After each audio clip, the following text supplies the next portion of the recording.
వాళ్ళ అదే వాళ్ళ మేనత్త కొడుకులు మారర్లు వాళ్ళతో గొడవలు ఇవన్నీ గందరగోళంగా కనబడుతుంటాయి. ఈ గందరగోళాలు వద్దని చెప్పాడు అక్కడి నుంచి, ఢిల్లీ నుంచి. జగన్ అందుకనే రెండోసారి చూడండి 2019లో విజయమ్మ తిరిగిందా, షర్మిల తిరిగిందా, ఎవరు తిరగలేదుగా. ఆ పులివెందుల వరకు భారతి చూసుకున్నారు, అవినాష్ రెడ్డితో పాటు భారతి తిరిగారు అక్కడ ఆ ఏరియా పులివెందుల వరకు. మంగళగిరిలో బ్రాహ్మణి గారు తిరగలేదా ఈయన కోసం, లోకేష్ గారి కోసం.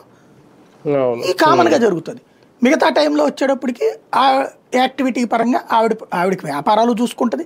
ప్లస్ దాదాపు 30,000 మందికి సంబంధించినటువంటి సంక్షేమ కార్యక్రమాలు చూస్తుంది. 30,000 40,000 అంటారు, అంటే హాస్టల్స్, ఇదే దాన్ని ఏమంటారు, అనాథలకి సంబంధించినటువంటిది, వైద్యానికి ఇబ్బందులు పడే వాళ్ళకి అవన్నీ చూసుకుంటుంది ఆవిడ. ఓ రకంగా ట్రస్ట్ సర్వీస్ యాక్టివిటీస్ చూసుకుంటుంది ఆవిడ. ఒకవేళ ఆవిడ నిజంగానే చేద్దాం అనుకుంది, జగన్ రేపు పొద్దున్న నేను అనుకోవడం ఏంటంటే, మొన్నటిసారి 2019లో ఈయన పాదయాత్ర చేసుకుని మొత్తం ఈయనే చూసుకున్నాడు యాక్టివిటీ. ఈ ట్రిప్పు కొంచెం అవసరం ఉంటుంది ఏంటంటే, ఈసారి పాదయాత్ర దిగుతున్నాడు కదా, అప్పుడు పాదయాత్ర చేస్తున్నటువంటి సందర్భంలో అవసరం అనిపించలా, అంత ఇంపార్టెన్స్ అనిపించలే. ఇప్పుడు వచ్చేటికి ఇక్కడ ముగ్గురు కలిసి ఉన్నారు. అప్పుడు జగన్ పాదయాత్ర చేస్తున్న వాళ్ళు ముగ్గురు విడిపోయి ఉన్నారు కాబట్టి పెద్ద ప్రాబ్లం లేదు.